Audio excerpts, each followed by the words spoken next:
अस्सलाम वालेकुम, मैं हूं नवीन मलिक फाइव स्टार न्यूज़ के साथ। मैं इस वक्त मौजूद हूँ इस्लामाबाद के अंदर। यहाँ पे आज एक वर्कशॉप थी केबी की और यूएसएड के इश्तराक से बात करेंगे कि बेसिकली आज इसका क्या मकसद था। जी सर, अस्सलाम वालेकुम। जी बिस्मिल्लाहिर्रहमानिर्रहीम। बहुत शुक्रिया। मेरा नाम डॉक्टर बाबर बाजवा है। मैं सीनियर डायरेक्टर हूँ एशिया पैसिफिक कैबी का।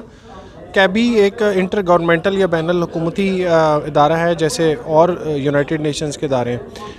आज की वर्कशॉप का मकसद था कि हम पाकिस्तान में फ़ूड सिक्योरिटी को किस तरह इन्हांस कर सकते हैं, और उसमें जो सबसे इम्पॉर्टेंट एलिमेंट है वो ये है कि पाकिस्तान बेहतर तजारत कैसे कर सकता है, और उसके लिए जो हम अपनी एग्रीकल्चर की जो प्रोड्यूस है उसको कैसे सेफ़ महफूज कर सकते हैं, ताकि वो बैनुल अक़वामी मंडियों में उनकी फरहमी के लिए हम इक़दाम करें। और उसके लिए जो सबसे इम्पॉर्टेंट है वो ये है कि हम किस तरीके से ऐसी चीज़ें, ऐसी टेक्नोलॉजीज़ इंट्रोड्यूस कराएं जिनकी वजह से फार्मर्स की जो प्रोड्यूसर्स की क्वालिटी बेहतर हो और उनकी इंटरनेशनल मार्केट्स में रिजेक्शन ना हो।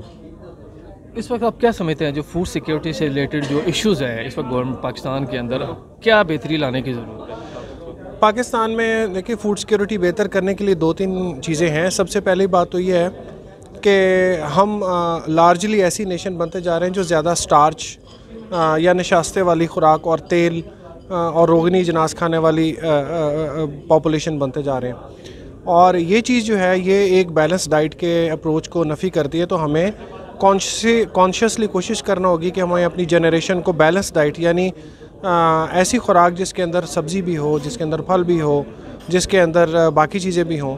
और तीसरी चीज़ ये है कि बीमारियों से और स्प्रे और पेस्टिसाइड्स जितना हम ज़्यादा यूज़ करेंगे उतना ही ज़्यादा हमारी फूड चेन और फूड पोल्यूट हो जाएगी। तो इसका मतलब ये हुआ है कि नेशन को फूड सिक्योरिटी अचीव करने के लिए हमें ऐसी खुराक चाहिए जो महफूज भी हो और अवेलेबल भी हो।